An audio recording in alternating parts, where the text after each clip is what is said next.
ku ishuri ryitwa Groupe Scolaire Saint Augustin Igiheke mu murenge wa Giheke mu karere ka Rusizi Burengerazuba. Umunyeshuri agira atya areba mwarimu aramucunga neza cyane amutikura ingumi hejuru y'ijisho ubwo yaramuhaye igihano.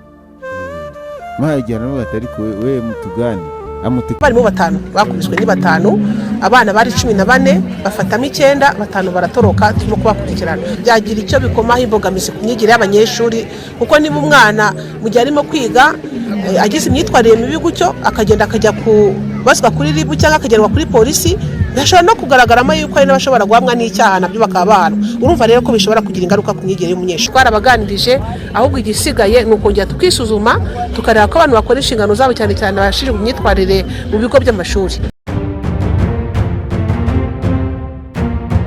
ngira ngo murimo muragenda mubikurikirana mu mashusho cyangwa se amafoto.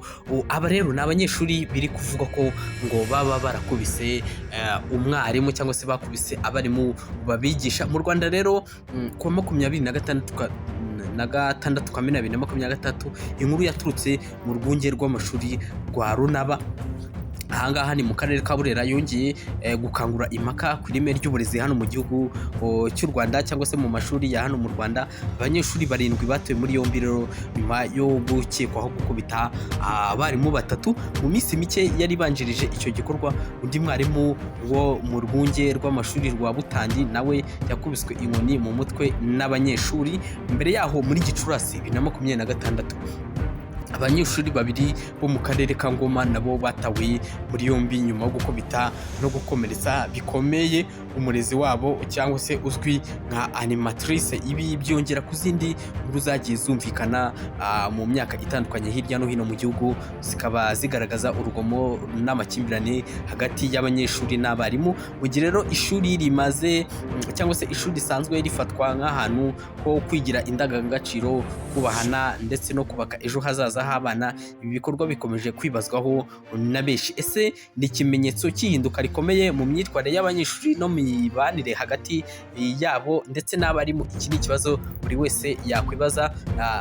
Ubundi bakaba bavuga ati niki kiri gusunika bamwe mu banyeshuri kugera aho batinyuka ababigisha bakaba babakubita, cyangwa se ni gute abantu muri koza ati ni gute umwana w'umunyeshuri ashobora gufata umuntu umurera akaba yakubita? Ni nk'uko wafata papa wawe cyangwa mama wawe ugafata inkono ugahondagura cyangwa se ugakubita cyangwa se ukarekura umugeri n'ingumi ukaba wakubita umuntu w'umubyeyi ukurera. Urumva ko ni ibikorwa bigayitse bitari bikwiye hano mu gihugu cy'u Rwanda. Mu Rwanda rero raporo zitandukanye zigaragaza ko urubyiruko n'abanyeshuri bari mu byiciro bifite ibyago byinshi byo guhura n'ibibazo by'ihungabana n'ibindi bibazo byo mu mutwe. Ibi ahanini bifitanye isano n'ihohoterwa ryo mu miryango, ubukene n'igitutu cy'imibereho yo ku ishuri. Ubushakashatsi rero ngo bwakozwe mu Rwanda n'ishami ry'umuryango w'abibumbye ryita ku bana UNICEF ku buzima bwo mu mutwe bw'urubyiruko mu mwaka wa 2020 kwerekana ko hari icyuho gikomeye mu bujyanama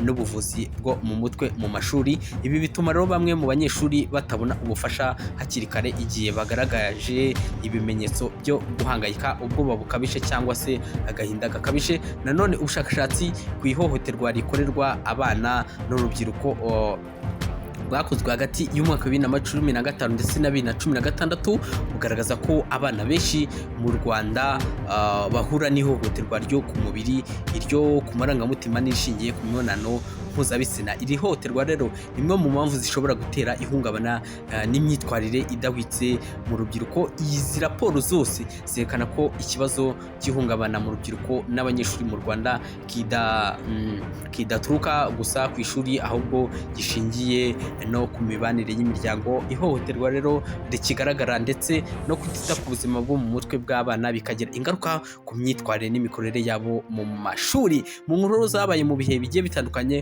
mu Rwanda harimo iya Runaba mu karere ka Burera mu mwaka wa 2026 aho abanyeshuri 7 bakekwaho gukubita abarimu 3 ndetse akaba n'inkuru ya Butandi nayo yo mu karere ka Burera aho umwarimu yakubiswe inkoni mu mutwe n'abanyeshuri, ndetse n'iya Ngoma muri Gicurasi 2026 aho abanyeshuri babiri bakubise umurezi wabo bakamukomeretsa bikomeye, ubwo bakubise animatrice. Hashingiwe rero ku bisobanuro byagiye bitangwa, hagaragara indi shusho itandukanye no kuba umunyeshuri yakubise umwarimu gusa, ahubwo hakibazwa impamvu yabikoze. Tutitaye ko usanga hari n'abarimu usanga bazingirije abanyeshuri, ibyo nabyo nta muntu wabirenza ingohe cyangwa se ngavuge ngo umwarimu ngahora ari perfect, kuko hari n'abarimu usanga bakubita abanyeshuri cyangwa se bahohotera abanyeshuri, ugasanga umuntu w'umurezi cyangwa se twita ngo ni umurezi w'umunyeshuri agafata nk'inkoni akaba yakubita umwana w'umunyeshuri, bityo akaba yamutera ihungabana cyangwa se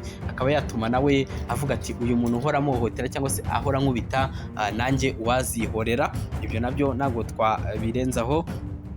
Izi nkuru rero izi nkuru zihujwe n'izabaye mu bihe byashize nka Nyarugenge mu mwaka wa 2014 mu karere ka Nyarugenge, aho umunyeshuri yakubise umwarimu mu ruhame na Gakenke mu 2012, aho habaye imvururu z'abanyeshuri zajyanaga no gufatanwa ibiyobyabwenge mu ishuri. Hagaragara ko rimwe na rimwe rero urugomo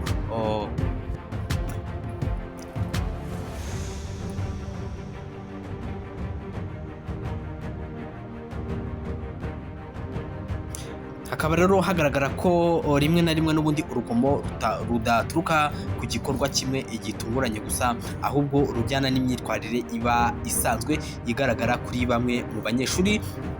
Mu mvugo z'abarezi n'abakurikirana hafi imyitwarire y'abanyeshuri, usanga bavuga ko bamwe mu banyeshuri bagaragaza bene iyi myitwarire baba basanzwe bafite ibibazo by'imyitwarire no ku ishuri. Aha niho rero havuka isesengura rivuga ko umwana ashobora kugira imyitwarire nk'iyi bitewe n'uburere yahawe cyangwa uburyo yakuriyemo, bigatuma atubaha ubuyobozi cyangwa ngo akemure amakimbirane mu buryo bwiza. Ibishimangira cyangwa se ibishimangirwa n'inkuru y'umunyeshuri w'umukobwa wigaga ku ishuri ribanza rya Sainte Famille, ubwo ni mu mujyi wa Kigali, wigeze gukubita umwarimu urushyi mu ruhame rw'abandi banyeshuri. Abarimu ndetse n'abanyeshuri babajijwe ku myitwarire yari isanzwe iranga uwo munyeshuri, bavuze ko yari asanzwe afite imyitwarire n'ubundi itari myiza. Ariko nanone nk'uko bigaragazwa na raporo zitandukanye, imyitwarire mibi mu banyeshuri cyangwa mu rubyiruko muri rusange si buri gihe ishingira ku burere bwo mu rugo gusa.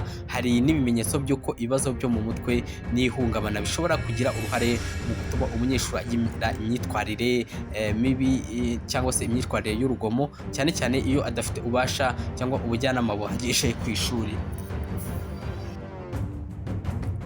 Izi nkuru z'urugomo mu mashuri ntizigarukira ku banyeshuri n'abarimu gusa, ahubwo zigira ingaruka ku ireme ry'uburezi, iterambere ry'igihugu, umutekano n'imibereho y'ejo hazaza. Umwe mu bana bo ku muhanda baganire n'umunyamakuru yavuze ko yavuye mu ishuri nyuma yo kumva ko atagishoboye gukurikirana amasomo bikarangira yirukanywe. Avuga ko yari afite ibibazo byo kwiga, guhora mu makimbirane n'abarimu no kubura ubufasha mu rugo no ku ishuri bituma acika intege. Aho yagize ati nagerageje kwiga ariko byarananiye, ati nirwaga ngongana n'abarimu nkabona abandi barimo kumva amasomo njye ntayumva neza, nyuma banyirukanye ku ishuri kubera gushyamirana n'abarezi. Uyu mwana rero ngavuga ko nyuma yo kuva mu ishuri yisanze mu buzima bwo ku muhanda, aho abona ubuzima bugoye kandi budafite icyerekezo.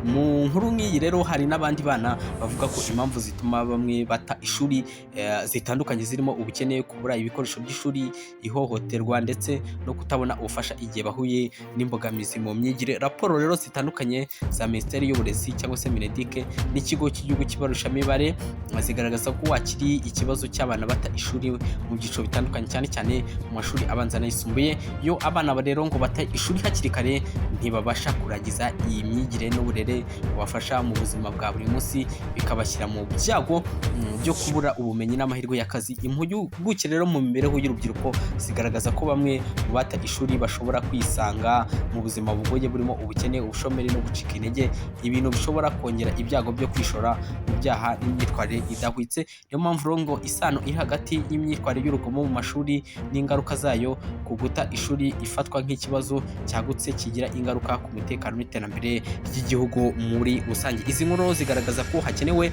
isuzuma n'ubushakashatsi burambuye ku kibazo cy'urugomo mu mashuri kugira ngo hamenyekane neza intandaro zacyo n'ingamba zirambye zagifasha gukemura. Mu myumvire rero ya kera uko bikomeza kugarukwaho n'abasesenguzi mu Rwanda, kumva umwarimu yakubiswe n'uwarera byafatwaga nk'amahano kandi bidashoboka, ariko muri iki gihe ibi bikorwa bigenda bigaragara mu bihe bitandukanye, bikerekana ko hari impinduka zikomeye mu mibanire y'abanyeshuri ndetse n'abarezi zisaba gusuzumwa mu buryo bwimbitse.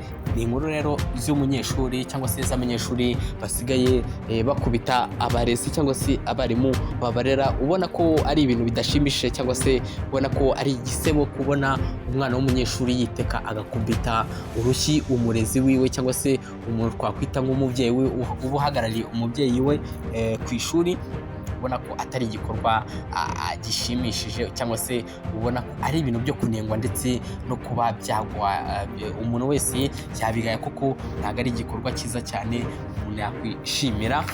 Nyaboneka niba utarakanda subscribe, mwandira kuri subscribe ukande like ndetse ujye no muri komenti ubashe kuba washyiramo komenti yawe. Ndakeka ikiganiro mugejejeho ntabwo wabura komenti ubasha kuba wavuga. Hasta la vista.